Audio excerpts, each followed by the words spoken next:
Hi friends, வணக்கங்க. இன்றைக்கி கர்நாடகா ஸ்டைலில் ஒரு வாங்கிபாத்து லஞ்ச் பாக்ஸ் ரெசிபி தான் இன்றைக்கி செய்ய போகிறேன். அதுக்கு என்ன பொருட்கள் தேவைன்னு பார்த்துடலாம். இங்கே பாருங்கள், பச்சை கத்திரிக்காய், நீல கத்திரிக்காய் வரும் இல்லைங்களா, அது பெருசாக ஒரு 200 கிராம் எடுத்திருக்கேன். எடுத்து நீளமாக கட் பண்ணிவிட்டு நல்லா ஒரு 4 கொத்து கருவேப்பிலை கழுவி அதிலே போட்டிருக்கேன். இது தாளிக்கிறதுல போட்டால் அந்த பச்சை இது போயிடும் அப்படின்ட்டு நான் காய் போடும்போது போடலான்னு அதில் போட்டு வச்சுருக்கேன். அதுக்கப்புறம் சின்ன ஒரு எலுமிச்சை பழம் சைஸு புளி போட்டு ஊற வச்சுருக்கேன். இது கரைச்சி அதில் சேர்த்துக்கணும். கொஞ்சமாக நிலக்கடலை எடுத்திருக்கேன். இது வந்து நாட்டு கடலைங்க இது, அதனால தான் சிகப்பாக இருக்குது. அதுக்கப்புறமா 2 மீடியம் சைஸ் தக்காளியை நீளமாக கட் பண்ணி வச்சுருக்கேன். அப்புறம் பெரிய வெங்காயம், பெரிய சைஸ் ஒரே வெங்காயம் நீளமாக கட் பண்ணி வச்சுருக்கேன். இது வந்து பேடகே மெಣಸಿನಕಾಯಿன்னுவாங்க. நம்ம இது கலர் கொடுக்கறதுக்காக ஒரு 4 மிளகாய் வந்து கிள்ளி வச்சுருக்கேன். இது வந்து கொத்தமல்லி கொஞ்சம் கட் பண்ணி வச்சுருக்கேன். இப்போ நம்ம எப்படி செய்கிறதுன்னு பார்த்துடலாம் வாங்க. ரெசிபி உள்ளே போயிடலாம். இப்போ நான் ஸ்டவ் பற்ற வச்சு ஒரு வானல் வச்சுக்கிறேன். வானல் சூடானதும் நான் 50 மில்லி எண்ணெய் ஊற்றுறேங்க. எண்ணெய் இது லஞ்ச் பாக்ஸ் கட்டுறதுனால கொஞ்சம் எண்ணெய் தாராளமாக இருந்தால் தான் மதியம் பசங்க சாப்பிடும்போது கொஞ்சம் நல்லாயிருக்கும். நான் 50 மில்லி எண்ணெய் ஊற்றுறேன். கடாய் சூடாகிடுச்சிங்க, நான் எண்ணெய் ஊற்றுறேன். இப்போ முதல்ல இந்த எண்ணெயில் அந்த நிலக்கடலையை நம்ம வறுத்து தனியாக எடுத்து வச்சுக்கலாம். அது கொஜ்ஜோடு வெந்துச்சுன்னா ஒரு மாதிரி நசனாயிடும். லாஸ்ட்டில் ரைஸ் போட்டு கிளறும்போது அதை போட்டு கிளறினோம்னா அவங்க சாப்பிடும்போது கொஞ்சம் பல்லுக்கு தடுப்பட்டு கொஞ்சம் கிறிஸ்பியாக கிடைக்கும். அது நல்லாயிருக்கும் சாப்பிட்றதுக்கு. எண்ணெய் சூடாயிடுச்சு, இந்த நிலக்கடலை போட்டு நம்ம வறுத்து எடுத்துக்கலாம்.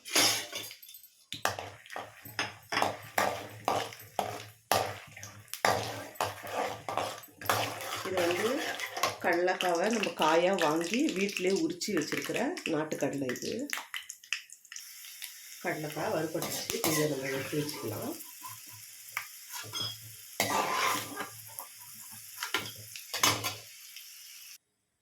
இப்போ கொஞ்சம் கடுகு போட்டுக்கலாம். உங்களுக்கு வேணும்னா நீங்கள் கடலைப்பருப்பு உளுத்தம் பருப்பு கூட போட்டுக்கலாம். பாப்பா அவங்களுக்கு பிடிக்காதுன்றதுனால நான் போடல. கடுகு வெடிட்டோம். நான் வந்து இன்றைக்கி எம்டிஆர் வாங்கிபாத் மசாலா தாங்க யூஸ் பண்ண போகிறேன். நான் இப்போ செய்கிறது வந்து ஒரு 1/2 கிலோ ரைஸ்க்கு பண்ண போகிறேன். ஒரு 4லேருந்து 5 பேர் சாப்பிட்லாம், அந்த அளவுக்கு பண்ணுறேங்க. கடுகு நல்லா பொரிஞ்சிருச்சு. இப்போ இந்த காஞ்ச மிளகாய் இதை நம்ம கட் பண்ணி வச்சுக்கலாம். வெங்காயம் கொஞ்சம் வதங்கினதும் நம்ம கத்திரிக்காய் போட்டுக்கலாம்.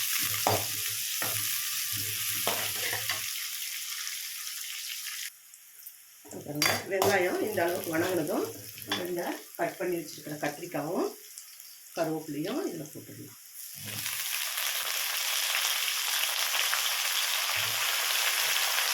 இது சீக்கிரமாகவும் வந்துடுங்க கத்திரிக்காய்.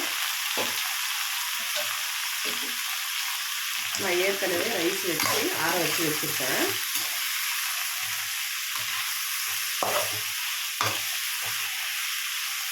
இது கொஞ்சம் வதங்கிடும். நம்ம இது தக்காளி போட்டுடலாம். தக்காளி போட்டு உப்பு போட்டு மஞ்சள் போட்டு வேக வைக்கணும். நம்ம இது ஒரு நிமிஷத்துக்கு மூடி வைக்கலாங்க, கலர் மாறட்டும். பாருங்க, இவ்வளோ வதங்கிட்டு நம்ம இப்போ இந்த தக்காளியை நான் புளிஞ்சி போடுறேங்க.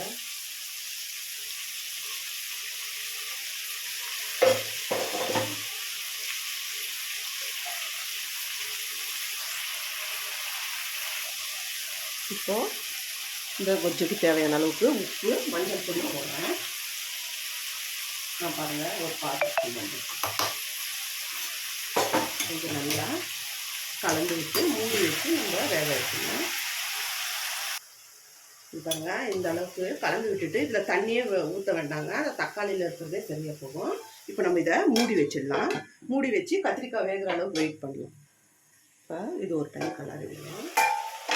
பாருங்க, முக்கால் பாகம் கத்திரிக்காய் வெந்துருச்சு, தக்காளியும் குழஞ்சிருச்சு. இப்போ என்ன பண்ணுவாங்கன்னா இந்த வாங்கிபாத் மசாலா போட்டுருக்காங்க.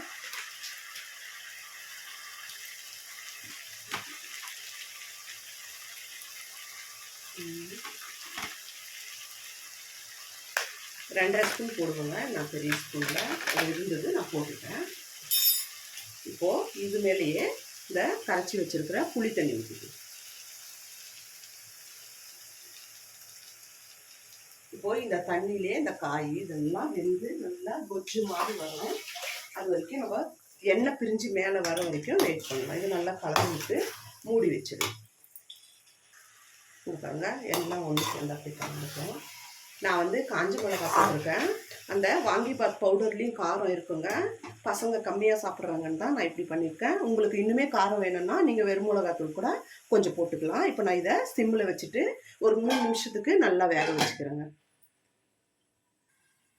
இப்போ கலரிடலாம். இங்கே பாருங்கள் தண்ணியெல்லாம் பிரிஞ்சு வந்து நல்லா கத்திரிக்காய் வந்து சூப்பராக அப்படியே பாருங்கள் அந்த ஊற்றின புளி பச்சை வாசனை நல்லா போய் நல்லாயிருக்கும்.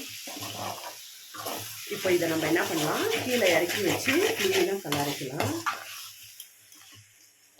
ரைஸு சுட ரைஸ் தாங்க, அதனால் நான் கீழே வச்சு ரைஸ் போட்டு மெதுவாக கலரிக்கலாம். இந்த ஸ்டேஜில் நீங்கள் உப்பெல்லாம் பார்த்துக்கோங்க. உப்பு வந்து நான் போட்ட உப்பு கரெக்டாக இருக்குது. உப்பு புளிப்பு காரம் எல்லாம். இப்போ நம்ம ரைஸ் கலரிடலாம். இப்போ பாருங்கள் நான் குக்கரில் ரைஸ் வச்சு நல்லா ஆற வச்சு வச்சுருக்கேன். இப்போ நம்ம இந்த கொஜ்ஜில் போட்டு நம்ம கலரலாம்.